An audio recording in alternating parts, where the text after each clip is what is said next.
Price अगर CPR का ऊपर में ओपनिंग होता है तो उस दिन हमारा जो बाइस होता है पॉजिटिव, और प्राइस इस तरह अगर सीपीआर का नीचे ओपनिंग होता है तो उस दिन हमारा जो व्यू रहता है वो क्या, नेगेटिव।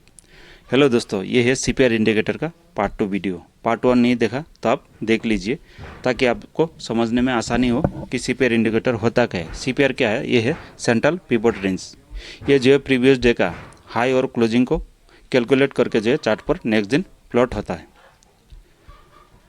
अगर आप पिछले वीडियो नहीं देखा तो दोस्तों आपको थोड़ा सीपीआर के बारे में मैं बोल देना चाहता हूँ। ये है CPR. If price is above CPR तो क्या मानते हैं उस दिन? सीपीआर को ऊपर होने से बुलिश और नीचे होने से बेरिश, और साइडवे अगर सीपीआर का अंदर में ओपनिंग होता है तो साइडवे रेंज बाउंड हम उस दिन मान सकता है। और इस तरह होता है नैरो सीपीआर, एक दूसरे से बिल्कुल सटा हुआ, तो उस दिन क्या होता है? अक्सर सिंगल डायरेक्शन में ट्रेंडिंग रह सकता है, अप या डाउन। तो दोस्तों स्टॉक मार्केट में जो है कोई भी चीज़ 100% नहीं है। कभी कभी काम करेगा, कभी कभी ये काम नहीं करेगा। तो दोस्तों किसी की इंडिकेटर को भरोसा करके आप जो है ट्रेड करेंगे तो आपको जो है नुकसान उठाना पड़ सकता है। स्टॉक मार्केट में क्या है, 20% आपका इंडिकेटर काम करता है और जो है 80% आपका साइकोलॉजी काम करता है।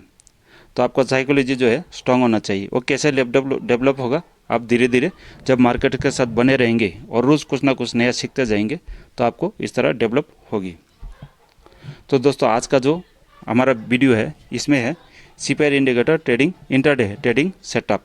तो मेरा सेटअप क्या है? ये है 2 EMA आप देख पा रहे हैं, एक है 20 EMA, दूसरा है 35 EMA। ये दोनों का क्रॉसओवर हो और प्राइस जो है सीपीआर के ऊपर इस तरह क्लोजिंग हो। तो ये 2 इंडिकेटर EMA किस लिए, बाकी EMA क्यों नहीं लगाया दोस्तों?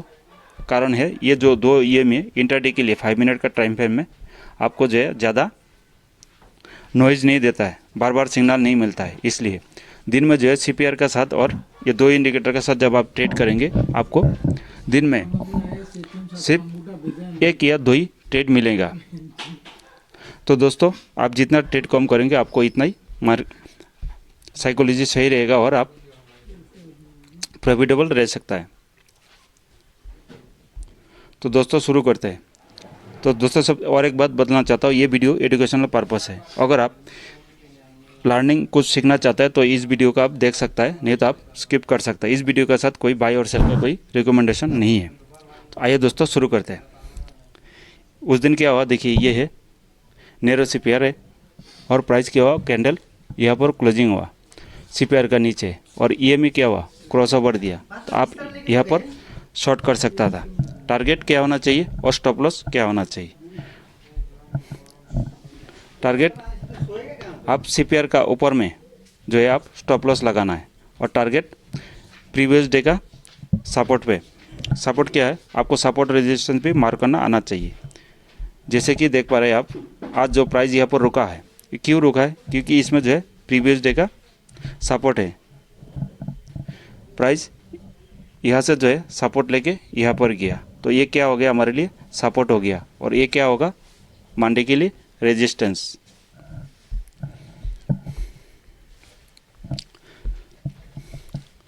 तो अगर आप सपोर्ट और रेजिस्टेंस को मार्क नहीं कर पाएंगे तो यहाँ से प्राइस क्यों रिवर्स किया? यहाँ से ये क्या था, सपोर्ट था, इसलिए प्राइस जो है आप साइड में गया। तो आप सपोर्ट और रेजिस्टेंस मार्क नहीं कर पाएंगे तो आप समझ नहीं पाएंगे प्राइस कहाँ जाके रुक सकता है और कहाँ पर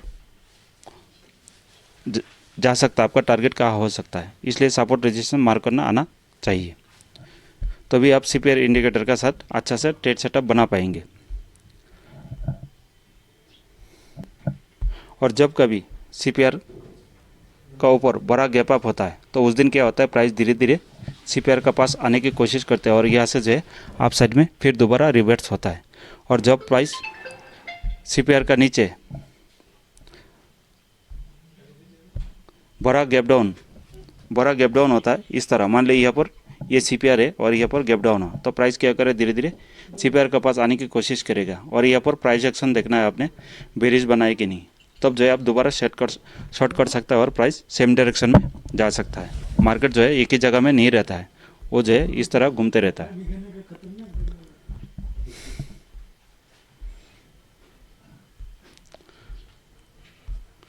ये देखिए उस दिन क्या हुआ, प्राइस बड़ा गैप अप हुआ और फास्ट कैंडल का जो क्लोजिंग है आप उसको मार्क करना था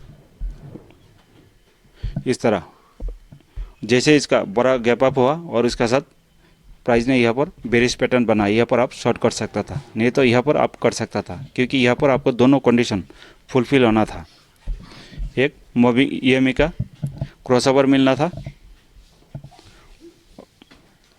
तो आप जो है यहाँ पर शॉर्ट कर सकता था। यहाँ पर देखिए उस दिन क्या हुआ, प्राइस फास्ट कैंडल बुलिश बनाया और सीपीआर के ऊपर क्लोजिंग हुआ, तो इसको जो है आपने मार्क करना था क्लोजिंग को। और जैसे ही प्राइस दोबारा इस एरिया को रिटेस्ट करना था, यहाँ पर आपको ट्रेड ले सकता था और आपको जो है स्टॉप लॉस यहाँ पर होना था सीपीआर का अंदर, और आप दिन भर जो है ये ट्रेंडिंग मूव ले सकता था। देखिए उस दिन क्या हुआ, प्राइस यहाँ पर ओपन सीपीआर का नीचे ओपनिंग हुआ, क्लोजिंग हुआ, आप उसको मार्क करना था। प्राइस क्या हुआ, धीरे धीरे फिर सीपीआर का पास गया, यहाँ पर बेरिश पैटर्न बनाया, आप यहाँ शॉर्ट कर सकता था, नहीं तो यहाँ पर आप शॉर्ट कर सकता था, और इतना मूव जो है कम से कम इसमें 1:4 आपको मिलना था। ये है नैरो सीपीआर। प्राइस सीपीआर का नीचे ओपनिंग हुआ और दिन भर क्या रहा, ट्रेंडिंग रहा। आपका स्टॉप लॉस कैंडल का हाई में रखना था, क्योंकि सीपीआर ज़्यादा ऊपर है तो आपको जो है स्टॉप लॉस बड़ा हो जाना था।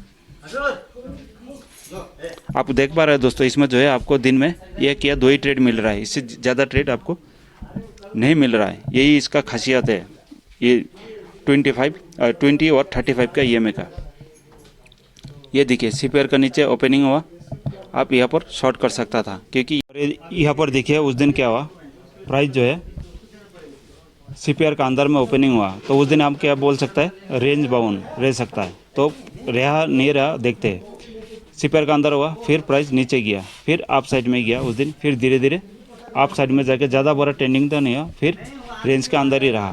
तो इस तरह जो है सीपीआर काम करता है। उस दिन क्या हुआ, बड़ा गैप अप हुआ, आप फास्ट कैंडल को इस तरह मार्क करना था, और यहाँ पर जो है हाफ ब्रेक हुआ, आप यहाँ पर शॉर्ट कर सकता था। टारगेट 1:2 1:3 आप रख सकते, इससे ज़्यादा बड़ा नहीं रखना है टारगेट इंट्राडे के लिए। उससे क्या होता है, आपको एक दिन जो है प्रॉफिट हो जाएगा, दूसरा दिन ज़्यादातर आपको नुकसान उठाना पड़ेगा। ये देखिए ये है वाइड रेंज सीपीआर।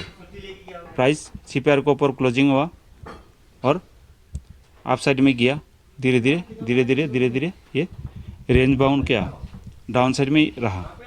तो वाइड रेंज सीपीआर होने से उस दिन जो है ट्रेड करने के लिए बहुत मुश्किल होता है, ट्रैप ज़्यादा होता है।